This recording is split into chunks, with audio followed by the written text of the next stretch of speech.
Welcome to Top Landing Gear and to our series of interviews from the 2021 Bournemouth Air Festival. Now, no air show would be complete without the intrepid AeroSuperBatics Wingwalkers, who've been thrilling air show crowds all over the world since they were founded back in 1984.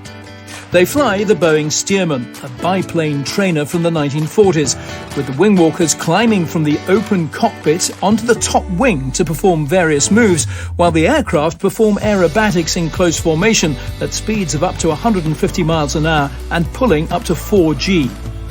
Now, unfortunately, on day 3 of the Air Festival, one of the aircraft sustained a technical malfunction during the display, and pilot Dave Barrell did a brilliant job of successfully ditching the aircraft in Poole Harbour, saving his own life and that of wingwalker Kirsten Pobjoy.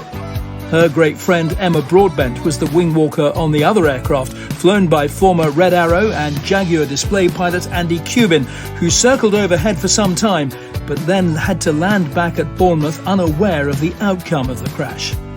Needless to say, there was huge relief when word got back that Kirsten and Dave were safe and sound. And that evening in the festival hotel bar, we lost count of just how many beers were bought for and indeed consumed by Dave, all of which he thoroughly deserved, of course. Now, our interview with Kirsten, Dave and Andy was recorded the day before the incident, hence there's no reference to it. Well, one of the displays that we've been enthralled by, actually for many, many years, but great to see them here at Bournemouth, is the AeroSuperBatics Wingwalkers. And we've now got the two pilots of those beautiful Boeing Stearmans, Dave Barrell and Andy Cubin. I think those are familiar names. Nice to be here. To a lot of people. Hello, guys. That's right. Dave, I'm going to start with you, otherwise you might never get a word in edgeways. Because I've interviewed Andy in the past when he was at the time I never got a word in edgeways. I remember it clearly. Never quite recovered.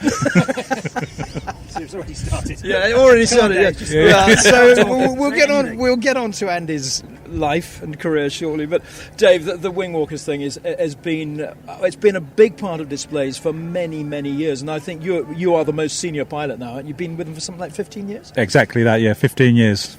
So I've been at Bournemouth since 2007-ish. Wow. And tell me you were flying these beautiful World War II American training aircraft, the Boeing Stearman, with it's a radial engine, I think, isn't it? That's right, yeah. They make a cracking noise. Yes. Firstly, what's it like to fly one of those things? Oh, it's just wonderful. You know, it's an archetypical classic biplane. Yeah. It's big, brash, it's heavy, it's noisy, very powerful. Yeah. And along with that, you get a massive fuel burn, obviously. Yeah. We have the added advantage, of course, of having lovely girls standing on the wing, doing handstands, dancing around. And then, we can fly two aircraft in formation like we have done here for many years, or we can fly 3 or 4, or indeed 5. Really? What, with Wingwalkers? Yep. Have you done that? We have done it in the past, and next year we'll be in a position to do the same. All Stearmans or different types? No, they're all Stearmans. Oh. They're all of the same sort of era, between 1940, 1945. Wonderful machines. Pratt & Whitney 450 horsepower engines, which is the same engine that goes in the Beech 18. And the aircraft we have here have cowlings as well, which are derivative of the Beech 18 cowling 9'6" prop, which we deliberately fly at about 2100 RPM, which then gives the rasping sound. Right, okay. Yeah. And what was your route into this? I know what Andy's route was, but we'll still ask him. What was your route into this? It was all by being in the right place at the right time, really. So I took a PPL course at Marshall's, Cambridge, a very long time ago, with the Cambridge Aero Club, which was then staffed by the test pilots who were flying the Hercules and TriStars at the time. So I did that, and then I did a multi-engine rating with the idea to go down the airline route, but I knew a few airline pilots, and I kind of did Spitfires at Duxford attracted me a bit more. so I diverted my attention towards doing that, really. So I ended up buying a Stearman. I was flying a parachute aeroplane at the time, gaining experience. Bad weather, obviously climbing high multiple times a day, and then I ended up buying Stearman and flying that around East Anglia. I got a display authorisation back in the 90s with it, so I did a few weddings and local fairs with it, if you like, fly-ins and stuff like that. And then, I saw the job became free in 2006. So I wrote in with 700 hours Stearman time with a DA. So it's quite a natural progression, really. And then I started with AeroSuperBatics way back then. It was the start of the Gino sponsorship, which lasted 3 years, which then moved into Breitling. And I really, really enjoyed it. I worked up the display, and eventually I left the Cambridge area and moved down to the Cotswolds. Yeah. So I live just a mile from the airfield now. God, life hasn't been too bad for you, Dave, has it? It's been wonderful. Absolutely wonderful. And what about the new boy on the team? Andy Cubin. Yeah, he's doing really well. He's doing all right, is he? He's fitting in. Give me that microphone. Right, where should we start? Brace yourself, listeners. So, Andy, I first met you in the mid-90s. You were the RAF Jaguar Display pilot. I was at the time, yeah. It was a thrilling... I was a very young man as well. Who? Me. Yes, well, we both were. Yeah, so you were. Yeah, you were. And then you moved through to the Reds, and now on to, of course, doing this with the Wingwalkers. Just want to ask you about that Jaguar Display, because in those days, the Jaguar was still an operational aircraft for the Air Force. Yeah. And I always thought it was meant to be a really cool aircraft. But I'm sort of, nowadays, I'm reading quite a lot of stuff that says, actually, the Jaguar was never really a great aeroplane. And you would read that from people that never flew it. You see, and there's the significant difference. The pilots that flew the Jaguar loved it. Yeah.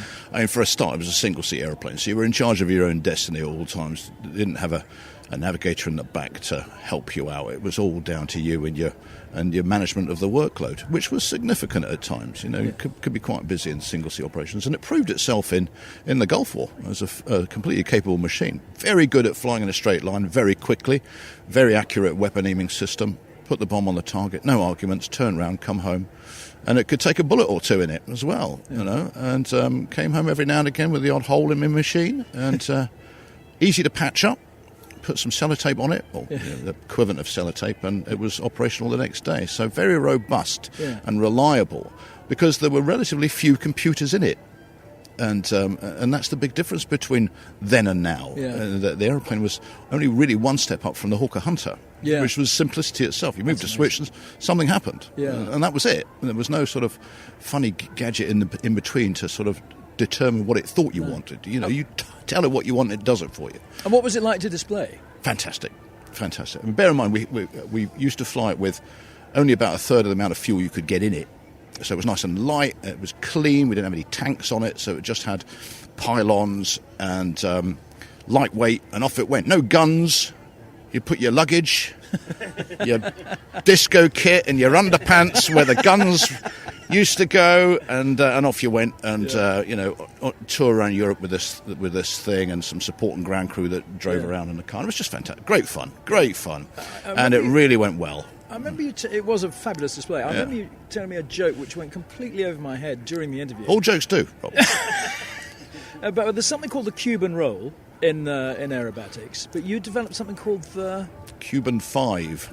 Cuban Five. Cuban Five. So there's the manoeuvre you're thinking about is called a Cuban 8. Yes. That's okay, right. where you draw a figure of 8 in the sky, That's it. as you would look at it from the crowd.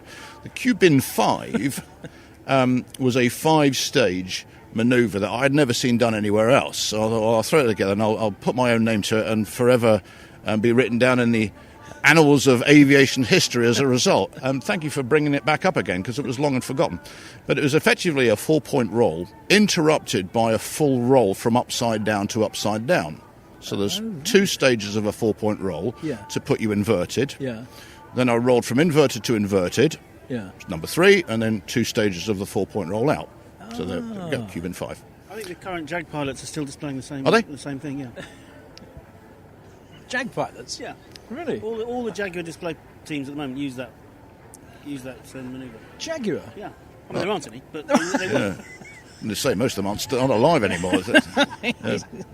And so, sorry, we must move on to the Wingwalkers, but I'd just love to get your thoughts on displaying something like the Typhoon that we now see.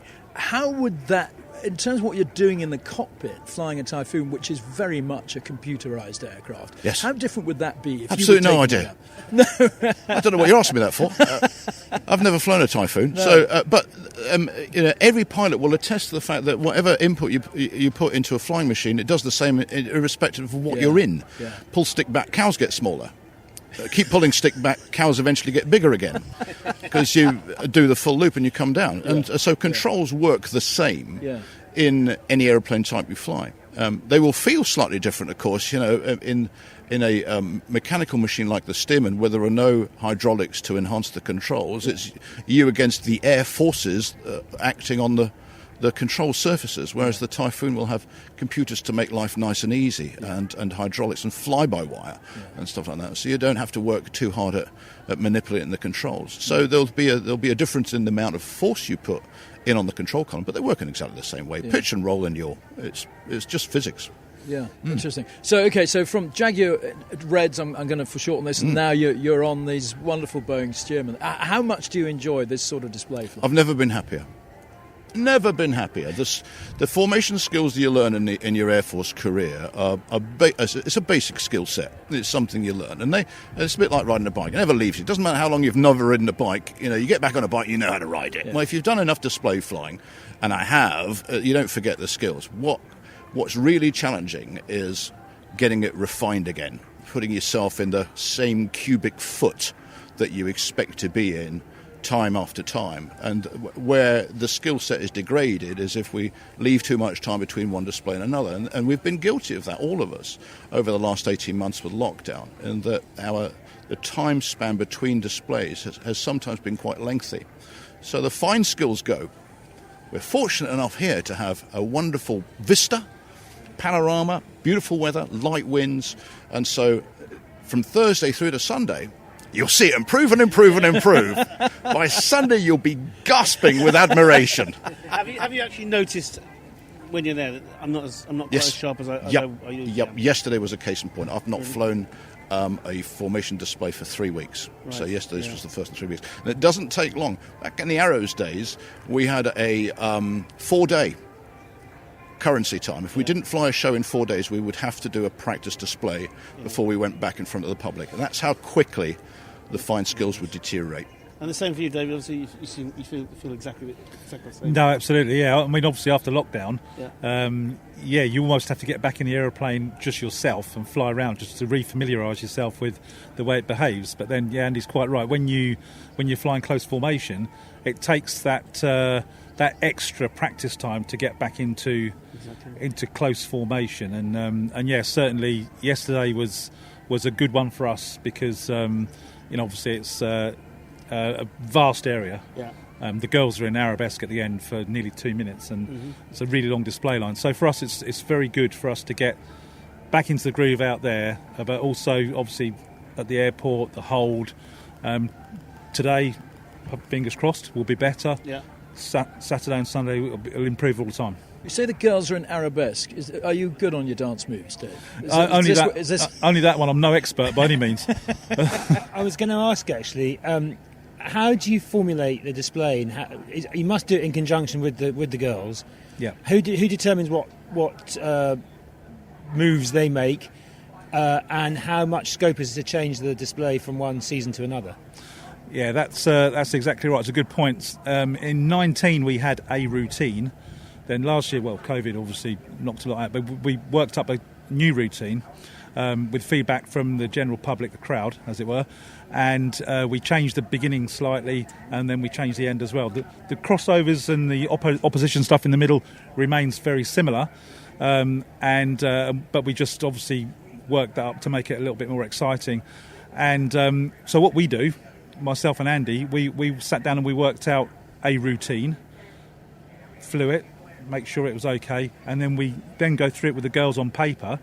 So they then sit in the hangar on top of the wing with the two aeroplanes facing each other, and they work out which moves they're going to do at certain points in the display. So they have sort of carte blanche within certain elements of time in the display. Yeah. You do your thing, they do their thing. Yeah. Huge amounts of trust, obviously. It's got to work. Yeah. The timing's got to be spot on. Yeah. They don't want to be doing something they shouldn't be doing, whereas you're about to do something Exactly. you know you're going to be doing. Exactly, Otherwise, there yeah. could be an injury. Yeah, no, precisely, yeah. So the display's set in stone at the beginning of the season. All their moves are set in stone. It consists of elements, our display. So here we have 17 minutes, so we can do a full display. Somewhere else we might be given 12 minutes. Last weekend we were given 12 minutes. So we have elements in the display that we can take out, which makes life very easy. So then we can then foreshorten the display to whichever amount of time that we're given. Fortunately here we're 17 minutes, so we can do the full show, which is fantastic for us. And are they counting? Are they taking their cues from you in terms of this manoeuvre needs to end? This bit of what we're doing now needs to end because we're about to do a roll or whatever it might be. There's a lot of elements that need to be taken into consideration, and the girls do that. So that fatigue is the first thing. You can't sit there all day with your arms and legs in a particular position in 100 miles an hour wind. No. Just doesn't work. It doesn't matter how fit you are, how strong you are. You will get fatigued. They also need to be able to see each other. So part of my job as the number 2 is to manoeuvre precisely enough so that Emma on my wing can see Kirsten on the leader's wing, because the signals go back and forward from each other. Okay, so that when they do things in synchronisation, they do it exactly at the same time. And to do that, they need to be able to see each other. And for them to see each other, I need to be in a particular position at any particular time in the shows, and that needs consideration as well. So it's not just a case of following each other around the sky. Kirsten earlier said that they go through quite a rigorous training package to do what they do. But how is that training package formulated? Because you're the only team in the world that does this.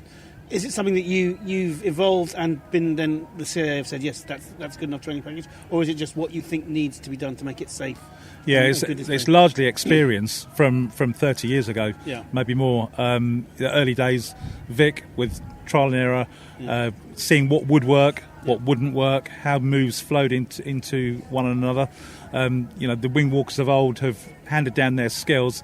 Kirsten's now the chief wingwalker, and she comes from a trapeze background, and she's very switched on with exactly that, for choreographing the routine.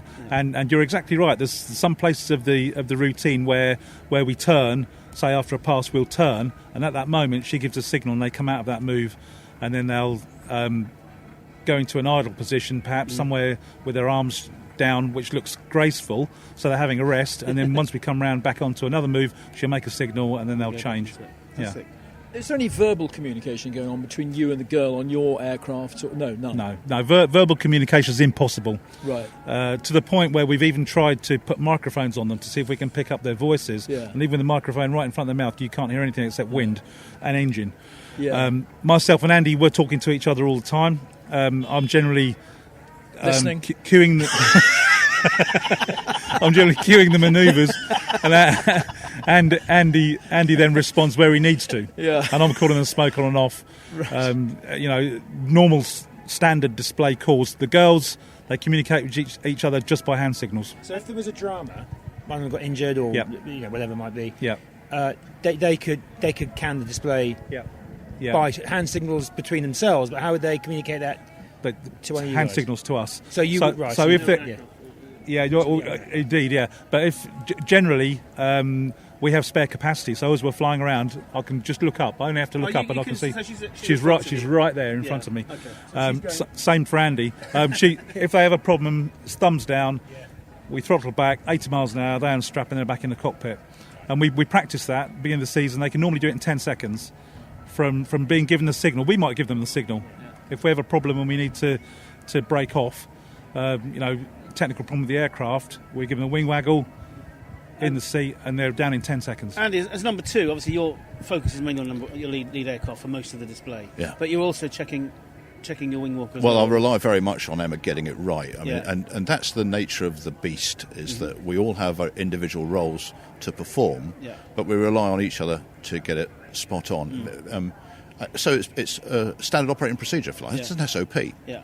And you'd instantly recognise if that SOP, if we went away from that, that's what SOPs are for. Yeah. Absolutely. If anything went different, it would be blatantly obvious. Yeah. Okay. And are the aircraft, obviously you have the harness and stand on top of the wing. Are the aircraft modified in any other ways for your display? Yeah, the 2 aircraft that we've got here are modified in that we've got 4 ailerons. All right. Standard Stearman only has ailerons on the lower wing. We have one at back at Renkham. And also these aircraft we have here have inverted fuel, oil and smoke systems as well. Okay. So they do have the capability to fly upside down. Because it used to be, or I think I've seen it on TV, where there's a baton pass between an inverted and the, but that's not part of the display. We haven't worked that up this season, Yeah. Mainly because of COVID and everything's, it was a bit depressed last year. Yeah. But it's certainly not out of the question. But is inverted flight unlimited, or is it no, quite limited? it's about 20 seconds, because we have an inverted oil system which feeds the engine, Yeah. but there's no inverted system to scavenge back to the tank. Right. The tank is behind the pilot. Yeah. So what happens is you feed pressure into the engine, Yeah. but the engine then starts filling up with oil. So we limit it to about 20 seconds maximum, So you gotta get it inverted, right. yeah. Interesting. And what you added the top ailerons for what reason? Improves the roll rate. Yeah. It's quite a significant difference between flying the two aileron machine that we have at Renkham through a roll and for flying these aircraft here through a roll. They're much quicker, much more responsive in roll, yeah. Is there any difference displaying on apart from the fact that the crowd line is extremely long and the girls are waving for long periods of time, is there any difference in terms of flying a display over a coastal air display as opposed to a land-based air display? Got it. The main difference here is that we have quite a high display viewpoint, as well as the beach. So what would normally happen, and this comes way back from basic opposition passes, is that in order for the aeroplanes to appear to collide, Yes. the aeroplane further away for an observer on the beach would need to sit slightly higher to be on that slant angle. The fudge. Exactly, the fudge. So our display committee are up here on top of the cliff, okay, which is the same height as our mergers. So for those aircraft to appear to collide, there is no fudge, because the line is straight from aeroplane to observer. So you can only satisfy one set of eyes. Yeah, of course. And you've got to choose which set of eyes you're going to satisfy. So that's all about fudging. No, brilliant. And you were saying you've adapted the display a bit from feedback from the crowd. I was asking the girls about this. What we don't see, which I think is fascinating, is them exiting the cockpit and getting up onto the wing and back down in again. As that's something that seems to be almost, I know nothing you do is dangerous, but it sounds an incredible thing to do. That to me is wing walking, but we don't get to see it because you choose to do that away from the crowd. Could that be changed? I think for climb up, we normally do that as an SOP. We normally do it high. So I don't think there'd be any mileage really in doing it in front of the crowd because they wouldn't really see. However, the climb down at the end, we do a manoeuvre where we do a trailing roll. Yeah. We do a wing over, back into crowd centre, and then we do quite a wide turn to the right, back towards the main pier. At that point, we slow down. The girls, they'll unstrap themselves. So as we're heading towards the pier, they'll unstrap themselves and they climb down and sit on the leading edge of the wing. Although they are still tied on. They've got a safety harness onto the aircraft, Yeah. So anybody with a good camera can if pick at that that moment. point you threw a dummy out, that would be hilarious. It's got a very odd sense of humour, I'm afraid, our friend James. No, that wouldn't be funny. Wouldn't be funny at all. So, guys, this is obviously the strange thing at the moment. Maybe it's not that strange because I know sponsorship is hard for even, major sports are struggling with sponsorship. I know at the moment, over the years you've been the Crunchy Flying Circus, you've been the Brightening Wingwalkers, all sorts of the Utterly Butterly, but your sponsorship less just at the moment. Is that likely to change? I mean, what's the difficulty with sponsorship currently? Oh, well, obviously the national economic situation is the main problem at the moment. However, that said, we are speaking to people all the time. Hopefully, fingers crossed, one day somebody will come along and say, hey, let's have our name all over your aircraft, which obviously we would be very open to discuss. If you look at the paper today, the local paper, we're on the front page. Yeah. So that's the sort of PR or marketing we can command very easily. To keep the sort of finances coming in at the moment, you do experience flights. We do. People can come, pay money, and get them scared witless, standing on top of an airplane. Glad you said witless. Is there a weight limit to who you could carry? Yes, you're over it. arm over it, and he's definitely. Yeah, so it's Roy then. Yeah, it's Roy. Roy's the guy who's going to have to be strapped. We say 14 and a half stone, but we Yeah, treat I'm each over it. individual as they come in on a case by case basis. Yeah. Okay, we might have to look at this. Absolutely. Do you think? Your the future job is not looking good, Jess, is it? I'm 17 stone. Yeah, but okay. And a good excuse to shed a few pounds before you come along. Well, exactly. Yeah. There's the motivation aspect there. But there's some fencing to be done at your lovely airfield. Is that right? There is. We'll talk. But no, it's one of those activities that people have on their bucket lists, Yeah. must do, adrenaline junkies, Yeah. things like that. So it's an experience that you can buy. Come and visit us at Renkham in Gloucestershire. Yeah. GoWingwalking.com, he says, plugging it ferociously. Brilliant. Is the website to visit and get all the details and come and visit us. And it's just the most beautiful setting. All original World War One buildings, big open field. The Just Stearman is one of my favourite aircraft. absolutely beautiful. As old classic biplanes go, it is everything that ticks all the boxes, and obviously a joy to fly. Well, it's a wonderful machine to Never fly. embarrassed of power. Masses of power. Yeah. All the controls are by rod, Yeah. apart from the rudder. So it's 2 fingers on the stick. It's so positive to fly, and it gives you good feedback. It's quite forgiving in the air, not quite so forgiving when we're landing in a crosswind. Yeah. But that comes with bum in seat time. And guys, if you need some stickers now to plaster over your aircraft, we'll give you some top landing. Hand them gear. over. Yeah, we'll hand them Yeah, over. it's about time I got something off you. We'll ask if either of our listeners could possibly sponsor you, or know anyone who might. Absolutely. Yeah, you're in good hands here. Guys, thank you so much, and good luck with the display. Absolute pleasure. Thank Have you a very great much. day. Bye-bye now. Thank you.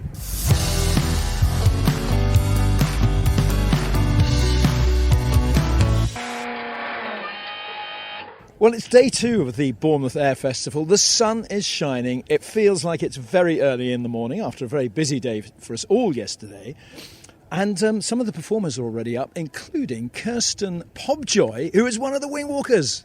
Kirsten, good morning. Hello. You must be either very brave or mad, or maybe both. I think a little bit of both, but I think all the best people are.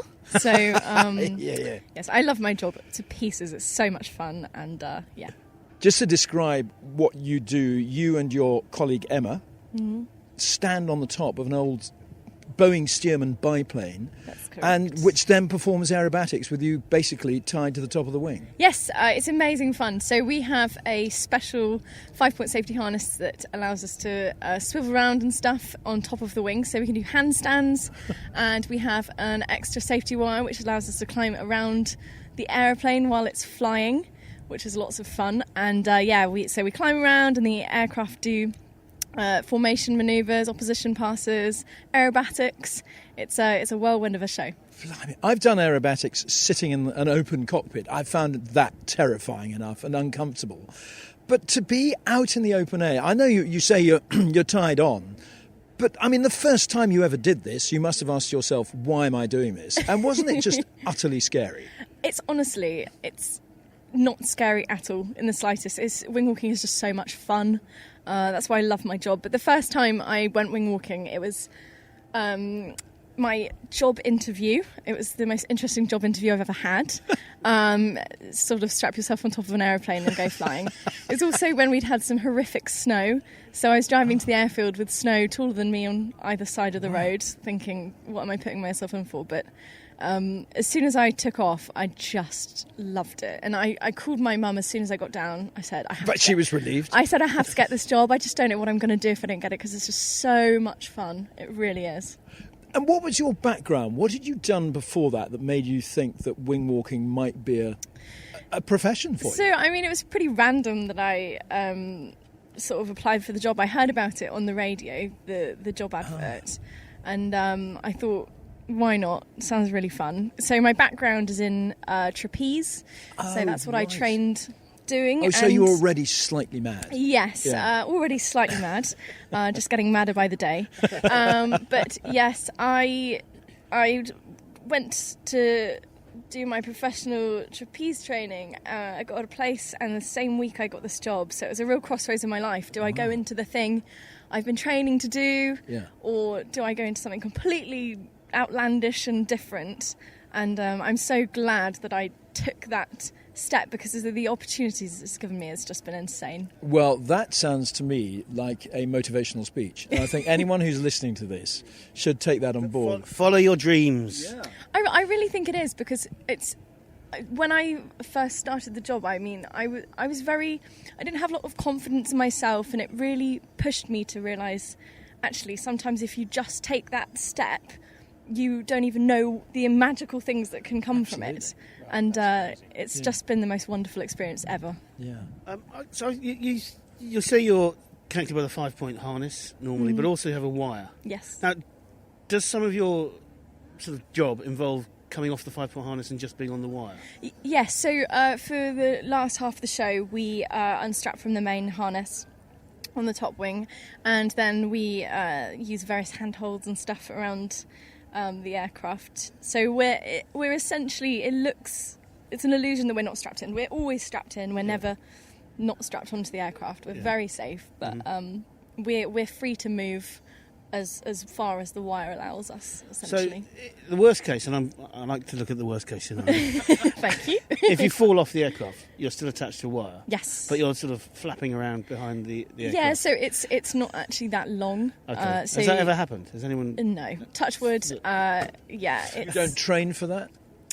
We do a lot of training. We have to do about a month of really intense training. Sort of, the training's actually a lot more boring than you think it is, because you're just climbing up and down an aeroplane like all day. With a fan in front of you as well? Yeah, unfortunately we haven't managed to simulate the wind yet, but it's very intense, the training, and it's almost becomes autopilot what you're doing, because you become so comfortable around the aircraft. My second home is in the sky. I'm very conscientious of what I'm doing. I'm never taking it for granted while I'm up there. Like, I'm not nervous, but I'm very aware. None of us are complacent with what we're doing. We are aware that we are moving around a flying aeroplane, but we're very safe. And you have beautiful white teeth. You know what I'm saying? Do you get a lot of bugs on them when you're after Yes. You must sit there and... Unfortunately, yes, I'm vegan, so I don't enjoy it, but it's some extra protein in my diet. And Kirsten, presumably, you must build up an incredible bond of trust with your pilot. And do you, apart from, I'd like you to tell me about that, do you also just stick with the same pilot through the display season? Yes, so I've been on the team 4 years now, so my pilot has been Dave Barrell for 3 of those wonderful years, and he is just the best. He's like my dad, my big brother, and we're so close. We're all just like a family, because we're travelling all around the world with these guys, and there's really nothing I wouldn't do for them. They're just my best friends. They're my family. And yeah, we get on so well, which it really is so important. I bet, yeah. But they're all so experienced as well. I mean, Dave has been leading the team now for 15 years. So, like, if that doesn't give you confidence, do you know what I mean? Yeah. He's, like, the most experienced guys at what they do, and it really does make you feel very safe. And I think Emma said to his sister when we were chatting to her briefly that you are actually the only 2 professional wingwalkers in the world. Is that right? Yeah, formation, the only professional formation display team wingwalking in the whole wide world. Incredible. Which is quite exciting. I don't think people would have necessarily known that. I think you'd think that maybe there were lots of displays, but you are the only ones. It's amazing. That must make you feel incredibly proud. It does make me feel proud. Sometimes it hits me. I think, especially when you go somewhere really interesting. Like, I've done displays in Mongolia and that sort of thing. But, like, sometimes it really hits me. Wow, I'm actually one of 2 people in the world that gets to see these amazing places like this. And also I'm doing it with my best mate, which is amazing. It is a job money. It's such a unique view. I mean, that's buy that experience. No, absolutely. Well, you can actually. You can. can. You can. We do run experienced flights from our private airfield, which is lovely. Yeah. So if you guys fancy giving it a go, well, we'll come and watch. But the lovely story about Emma, who is the other wingwalker, is you said she's your best buddy. But I mean, she really has been your best buddy for years. You knew each other from. Emma was the first person I met when we started secondary school. Isn't that lovely? So we have been best friends since we were 11. and we're still best friends, and now we get to travel all around the world on top of biplanes with each other. And is it because of you that she got into this? Yes. So Emma started this year. There was a space on the team, and Emma went the university route, whereas I wingwalked straight after school. So she did her uni experience, and then there was a space on the team, so I was like, come and join, because you fit perfectly. Her background's in dance, and she's the right height. So, we got her a space on the team.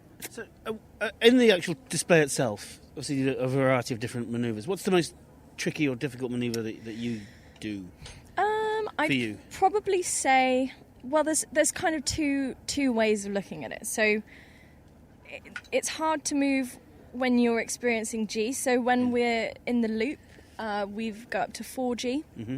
So obviously it's really difficult because it's like having four of you sat on top of you to move when you're doing that. Jezza every day. So that's hard. But the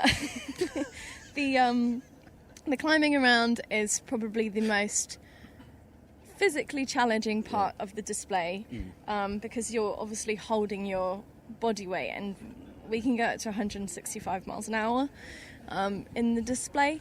So that's challenging. So you got wind and G on your body, and you're trying to climb around. And you're trying to move and trying to look elegant. I mean, and when we're doing our experiences, people at our airfield, they put their arms out and they get blown back, and they like bring them back in again because they don't realise how strong the wind is. So I think the practice it takes to make it look like it's not so hard and painful. That's the finesse of the job. Yeah. Isn't it? Yeah, I mean that clearly means that you both have to train to be extremely fit and extremely strong. Yes. We do a lot of training, and I mean, there's nothing you can do really until you start flying to build that strength up, because it's not something that you use. But I do sit in my car with a resistance band around my head. Do you? Train my neck up. Do you really? Jams looking Some of the people looking next to me like, what is this girl doing? If only they knew. And we mentioned Emma. We must just mention Emma's pilot, of course, who's Andy Cubin, who I've known for donkey's years, and James also knew. He was the Jaguar Display pilot, and then on the Reds. Yeah. So, I mean, another incredibly experienced, safe pair of hands. Yes, there. yeah, totally. I mean, they're all just fab guys. Really couldn't wish for a better team. Yeah. Really couldn't. What does the future hold, Kirsten, for the team and for you with the team? So, I'm really hoping that we can get a sponsor. That would open a lot of doors for us, because obviously we get to travel more. So I'm really holding out for that. But I think I'm going to be wingwalking when I'm 90 years old. Good for you. I don't want to ever leave. It's just some best fun. I'm going to play this interview to my daughter, who's 13 and is just starting out on her journey into adulthood, and she'll be inspired to hear what you say. Oh, which is amazing. Thank you. Yeah, really genuinely. I think that's one of the favourite parts of my job, is going around and meeting little kids and just showing them that the sky isn't even the limit. You know, you can do whatever you want, and there's jobs there that you don't even know exist. I didn't know it existed. One of the favourite parts of my job is going around the world meeting wingwalkers. It's a great bonus to this job we've chosen. But yeah, it's just wonderful, because there's amazing things that people never even consider exist, and it's just so much fun. Do you do motivational speaking, by the way? No, I don't. I think that could be a sideline. I think we need to talk. Great. Kirsten, just to go back to the actual performance itself. You talk about these incredible moves, because obviously when you travel to a display like this, you take off in the cockpit and then you climb up onto the wing. Yes. And at the end you will clamber back down into the cockpit. But we don't really see that. I don't think the crowd necessarily really appreciate it, because it doesn't necessarily happen in front of the crowd, does it? Or does it? So obviously the last passes we're unstrapped for like the last bit of the show, but we climb down when we're away from the crowd. Yeah. We climb up if we're doing a show where we're strapping ourselves in during flights. We climb up away from the show, just in case you like get stuck or something, which it doesn't ever happen. I mean, I've never had it happen, but touch wood. Touching. But yeah, it's that's a challenging part, I think. Yeah, because I think you're having to do all these really need straps to add in the to it, wind. but I think that I'd love to see that. a bit more? I think that Is the that a bit reason demanding? we don't is because it's not so graceful. Yeah. We're like concentrating a Yeah. lot on what we're doing, Yeah. and I don't have room in my head to think I need to make this look nice. No, well, fair enough. Fair enough. All right, we won't put too many more demands on you. You also you talked about pulling G. I think there's a manoeuvre where you even pull negative G, isn't there? Yeah, we do. We go through negatives as well, which actually I really love. You because, love it? Yeah, How because does anybody love it's that? you're so easy to wave. It's like this one brief moment. Waving hands guy. Yeah, it's when wingwalking is actually easy. Yeah. Yeah, that's lots of fun. Yeah, incredible. Well, and what's it like displaying here over the sea at Bournemouth? It's wonderful. I've displayed at Bournemouth before. It's a very long crowd line. That's the most memorable thing for me because I'm kind of in a lot of pain by the end of the What were you waving? Of the pass.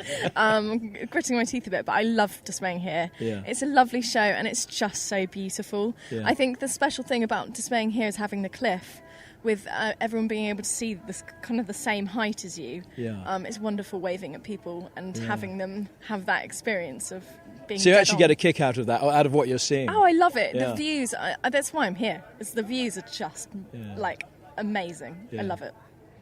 Brilliant. I think we're done. Kirsten, you're a star. I'm bonkers, but a star. Thank you so much. That's all right. Thanks for having me.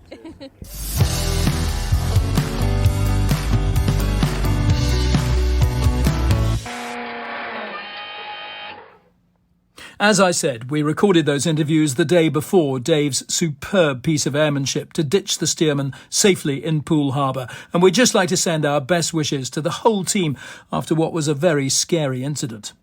And remember, you can hear more interviews from the Bournemouth Air Festival and all our Top Landing Gear podcasts wherever you normally get your podcasts from. You can also follow us on social media at Top Landing Gear and get in touch with us by email at info@toplandinggear.com. That's info@toplandinggear.com, 2 Gs. Thanks for listening.